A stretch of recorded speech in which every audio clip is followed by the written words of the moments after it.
저는 초등학교 추억하면 두 가지가 생각이 나요. 봄에 했던 봄소풍, 가을에 갔던 가을 운동회.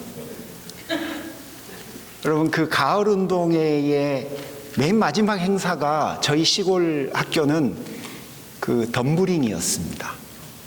덤블링 기억하십니까? 덤블링이 뭔지 모르십니까? 예, 뭐 이것저것 해요. 그러고 그 덤블링의 마지막은 탑을 쌓는 거예요. 예, 그거. 그거예요. 그건데 뭐 한 5층 정도 사람이 탑을 쌓거든요. 그런데 맨 밑에는 누가 갈까요? 맨 밑에는 김기수 집사님, 주장로님 안 돼요. 맨 밑에는 누가 가야 돼요? 저하고 아담 장로님이 딱 가야 돼요. 이런 사람이 맨 밑에 가고 그 다음 이렇게 하죠. 네, 여러분, 이 사람 중에 무릎뼈가 이렇게 좀 평평하지 않는 분들이 있어요. 그래서 그런 분이 만약에 그런 친구가 제 위에 올라오면 그날은 죽는 날이에요. 가만히 있으면 좋은데 자기도 괴로우니까 막 자꾸 움직여요. 그런데 움직일 때마다 뭐가 되는 거예요? 이거 꽃갱이가 되는 거예요. 꽃갱이. 아시죠? 이거 꽃갱이. 그러니까 막 밑에 있는 사람은 미쳐요. 그런데 만약에 밑에 있는 사람이 힘들다고 일어나 봐요. 큰일 나요. 그러니까 진짜로 덤블링의 날, 마지막 날 올라가고 그 위에 올라가고 그 위에 올라가고 그 위에 올라가고 맨 위에 혼자 올라갔을 때 이 친구는 뭐 해죠? 가만히 앉아 있다가 서서히 일어나 갖고 뭘 해야 돼요? 자, 다 같이 만세 이거 하잖아요. 그러면 부모님들이랑 선생님들이랑 어떠해요? 막 잘했다고 박수 치고 난리가 나요. 그 박수는 누가 받는 거예요? 맨 위에 있는 애가. 그런데 그 아이가 박수를 받을 때 맨 밑에 있는 저는 뭘 해야 돼요? 견뎌야 되는 거예요. 견뎌야 되는 거예요. 여러분, 그런 거예요. 서로 함께 살고 그리고 함께 신앙을 한다는 건, 하나의 공동체가 됐다는 건 그런 거예요. 누구는 박수를 더 받을 수 있어요. 누구는 덜 받을 수 있어요. 누구는 위에서 있을 수 있어요. 누구는 아래에서 정말 고통을 견뎌야 할 수도 있어요. 그런데 그렇게 만들어지는 거예요. 그렇게. 그게 바로 우리가 만들어 가야 될 인생이고 가정이고 부부고 교회예요. 오늘은 그 이야기를 할 겁니다. 오늘 본문은 계시록인데 계시록 그러면 막 다 겁만 나잖아요. 여러분, 다음 달 설교 주제가 천국과 지옥이에요.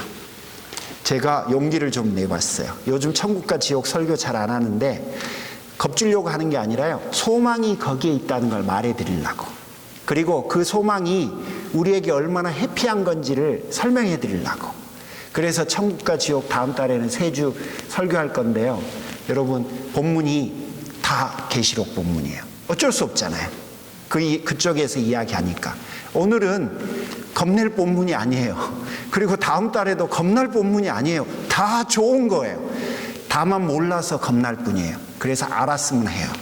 오늘 본문의 2절은 이렇게 말해요. 내 행위와 수고와 인내를 내가 안다. 에베소 교회는 이렇게 멋진 교회였어요. 행위와 수고와 인내가 있었던 교회. 이런 교회 흔치 않아요. 세노세에 몇 개나 있을까요? 아니, 그냥 우리 교회 중에 인내와 수고와 행위를 주께서 안다라고 칭찬할 만한 몇 분이나 될까요? 쉽지 않아요.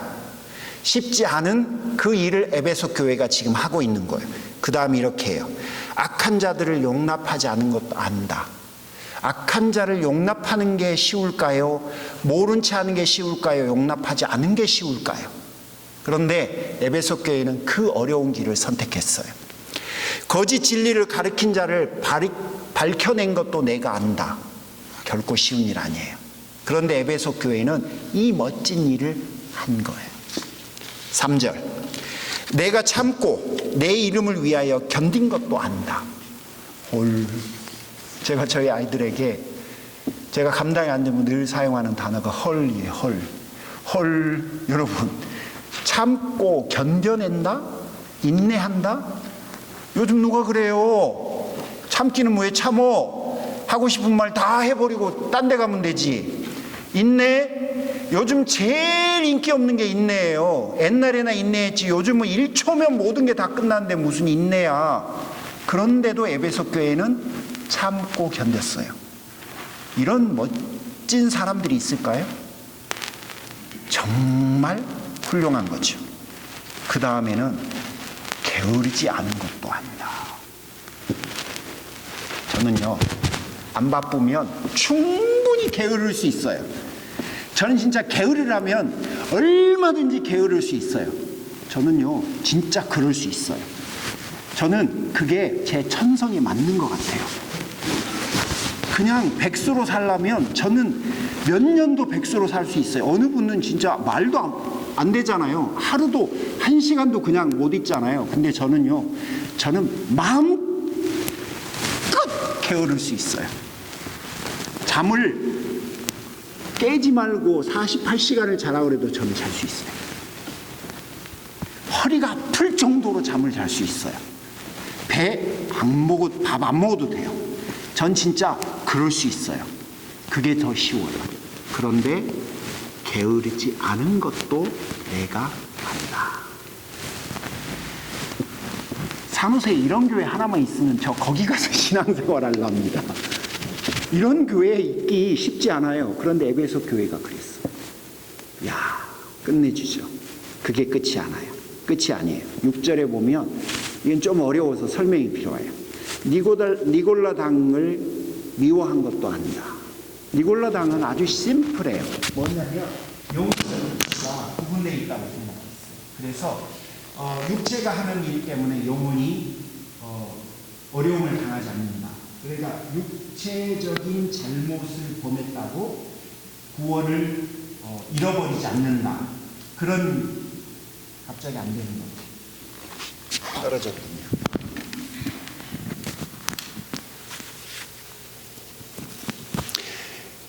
육체가 하는 일 때문에 영혼 구원이 취소되지 않는다라고 가르쳤어요.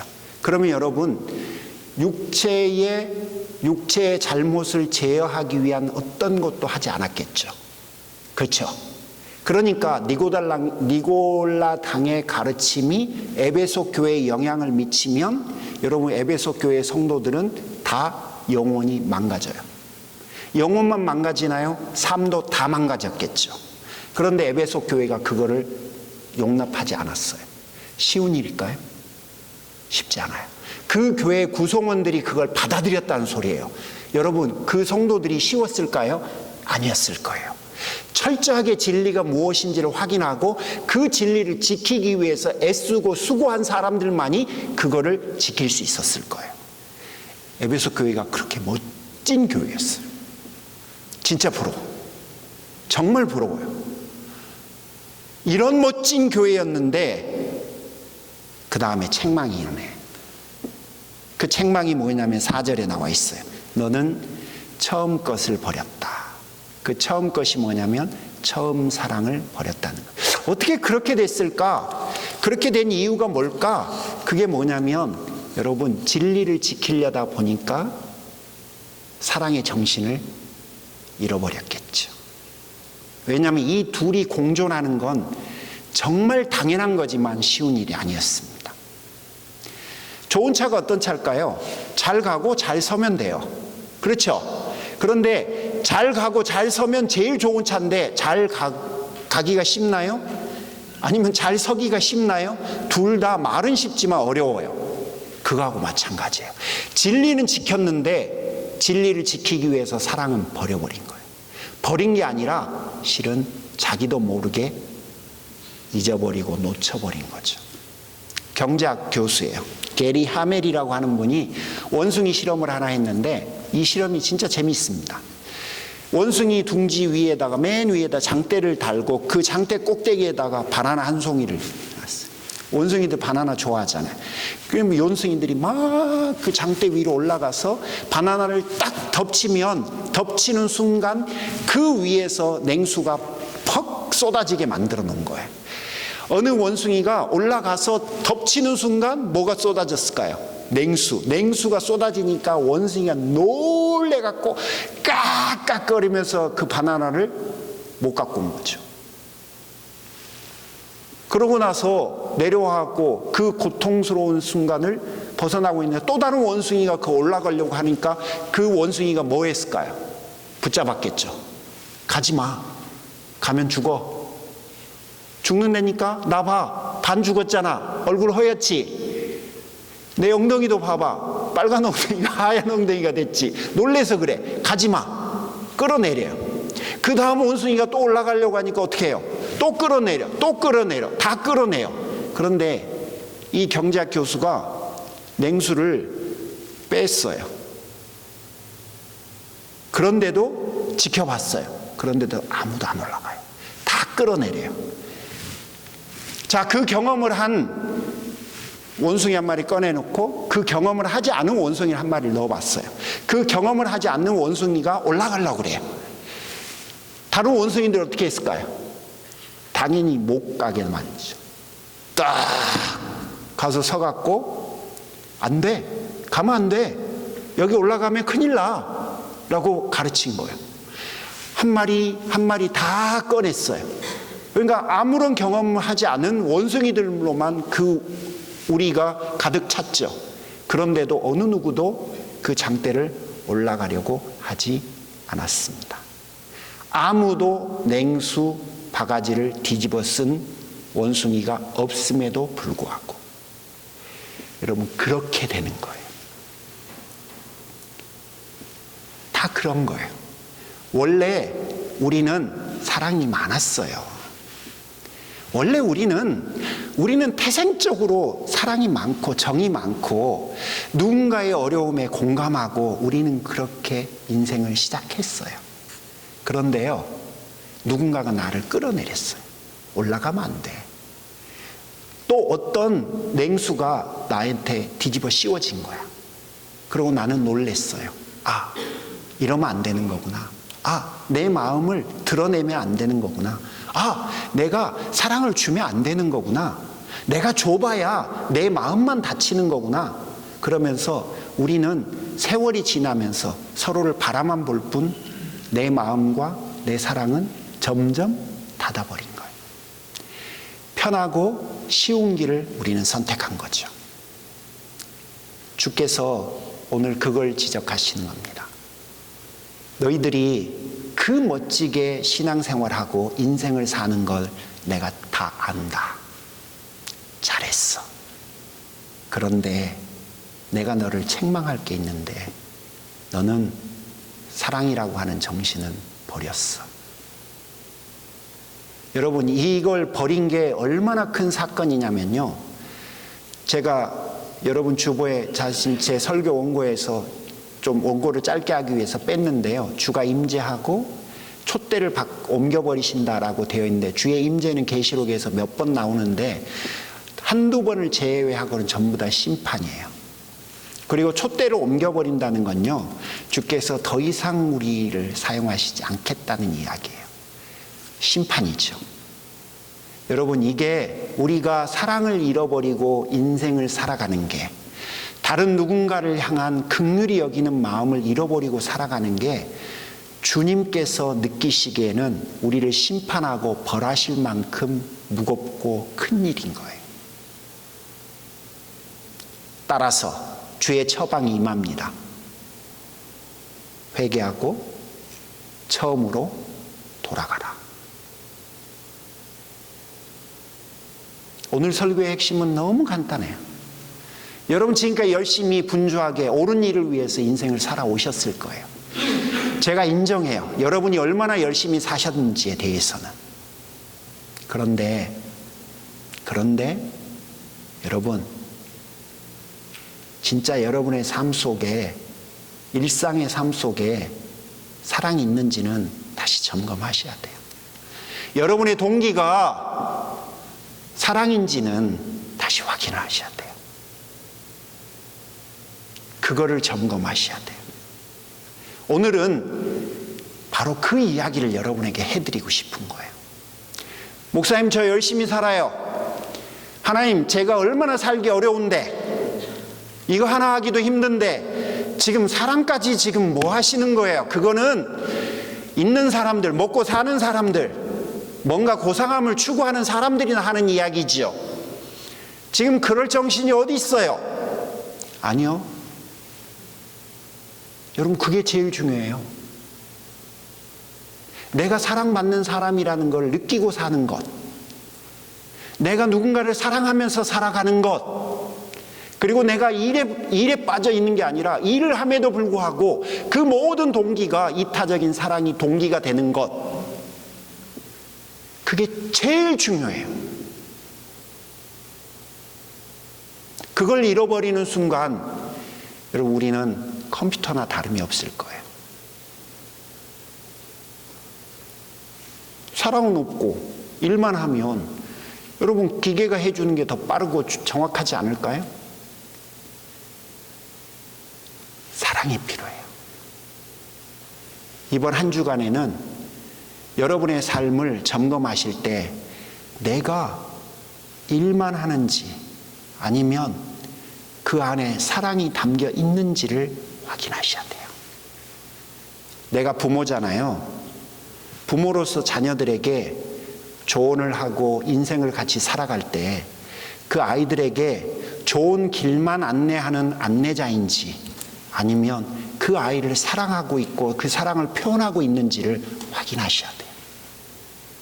교회 안에서 여러분이 맡은 사역을 열심히 하는 건 훌륭합니다.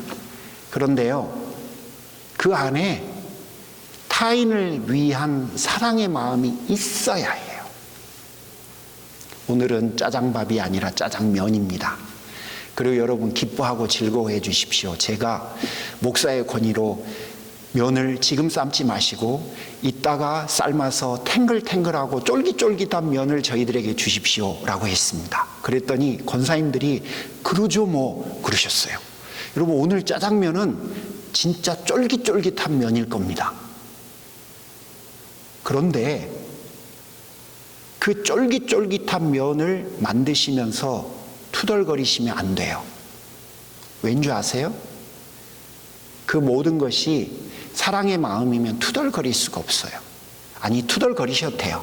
투덜거리는 거 다 용납해요. 그런데 투덜거리시고 그 짜장면을 만들어내시면 주의 책망이 임할 거예요. 그런데 투덜거리시더라도 사랑으로 투덜거리셨다면 주께서 용납하실 거예요. 오케이? 사랑이 있는지 없는지를 점검하셔야 돼요. 내가 의무감 혹은 기쁨이 없는, 사랑이 없는 모든 것은 주께서 안 받아요. 안 받아요. 여러분, 요즘 먹을 거 없어서 못 먹는 사람 있습니까? 라고 하면 돌 맞을 것 같고, 그런 분도 계시지만 여러분 중에 쌀 떨어져서 밥 못 먹는 분 계십니까? 그런 분 계시면 제가 쌀 사드릴게. 그런데 요즘은 그런 분이 없어요. 거의 없어요. 교회 안에, 우리 교회 안에 안 계신 것 같아요. 그러면 우리는 밥을 먹는 게 아니에요. 거기 앉아서 어색한 만남을 이어가는 게 아니에요. 공감, 내 안에 있는 애정, 이런 걸 주고받는 거예요. 그걸 하셔야 해요. 이 이야기 하나만 해드리고 마치고자 합니다. 제가 여러분에게 사랑으로 해야 된다고 말씀드렸잖아요. 어느 아이가 한국 아이인데 입양됐어요. 6.25 전쟁 때, 한국 전쟁 때 고아가 됐습니다. 근데 이 아이가 핏덩어리로 미군에게 입양이 됐는데 어느 엄마가, 한국 엄마가 그 추운 겨울날 진통이 온 거예요. 여러분, 우리 여동생도 똑같았는데 이 친구도 그랬나 봐요. 엄마가 밥 메고 오다가 진통이 와갖고 다리 밑에 가갖고 할머니가 이게 조약돌 걸어갖고 탯줄 끊고 그 시냇물에다 이렇게 씻어갖고 그 아이 머리에 쓰고 있었던 수건으로 돌돌 감아갖고 온 게 저희 여동생이에요. 그렇게 낳았어요. 근데 혼자서 아이를 낳았는데 여러분, 아이를 감쌀 게 없는 거예요. 그리고 엄마가 자기 옷을 벗어갖고 아이를 감쌌는데 하혈이 너무 심해갖고 엄마가 그냥 얼어 죽어버렸어. 자기 품에 아이는 안고. 그런데 아이가 막 우는데 미군이 지나가다가 기름이 떨어져서 다리 위에 딱 섰는데 울음소리가 난 거예요. 내려가 봤더니 그 아이가 그렇게 돼 있는 거예요. 이 미군이 자기가 여기서 기름이 떨어진 게 이 아이의 생명을 구하려는 건가 아닌가 싶어하고 그 아이를 입양해서 키운 거예요. 그러니까 이 아이가 나중에 점점 자라가면서 자기 생모와 생부에 대한 원망이 커졌어. 그러자 미군이 알려줬어요. 사실은 너가 이렇게 된 거다. 그랬더니 이 아이가 자기 엄마하고 아버지에 대한 원망을 갖고 인생을 살아갔었는데 그 원망을 이긴 거예요. 그리고 와갖고 그 엄마가 다리 밑에서 죽어갔던 그곳에 가서 슬피 울면서 자기 옷을 벗어서 거기다 덮어줬대. 그리고 이 아이가 그때부터 결심을 해요. 나는 헐벗고 굶주린 사람을 위해서 인생을 살아갈 겁니다. 엄마, 나를 따뜻하게 품어주셔서 고맙습니다. 그리고 그 사람은 정말로 헐벗고 굶주린 사람을 위해서 인생을 살아갔어요. 실화예요. 사랑이 사랑을 만드는 거예요. 어떤 이들은 내가 그렇게 고통스럽고 어려운 상황 속에서 살았다고 누군가에게 항변만 해요. 그리고 세상을 향해서 원망만, 분노만 가지고 살아가죠. 그런데 여러분, 그거는 현명한 인생이 아니에요. 사랑이 사랑을 낳은 거니 사랑이 또 사랑을 낳게 만들고 살아가는 것, 그게 아름답고 현명한 거예요. 여러분, 평가하고 판단하는 건 쉬워요. 사랑으로 보세요. 제가 늘 사용하는 단어, 따뜻한 눈빛과 부드러운 마음으로 상대를 봐주는 거예요. 그러면 여러분, 사랑이 사랑을 낳아요. 이번 한 주간 동안 여러분을 한번 점검해 보십시오. 내가 정말 사랑으로 인생을 사는지 한번 살펴보십시오. 그리고 그렇지 못한 모습이 있으면 여러분 진짜 회개하셔야 돼요. 회개하시고 돌이키셔야 합니다. 우리의 인생이 하나님 앞에서 부정당할 수도 있습니다. 우리가 아무리 열심히 살고 우리가 아무리 힘겹게 인생을 개척하고 살아도 주께서 그걸 부정하실 수 있습니다. 그만큼 사랑으로 했느냐 안 했느냐는 큰 차이입니다. 자, 한마디만 기억해 주십시오. 한마디만. 내가 사랑으로 살아가고 있는지, 그것만 이번 한 주 동안 여러분 살펴주시기를 바랍니다. 기도하겠습니다. 하나님, 여기에 귀한 성도들이 또 이렇게 모였습니다.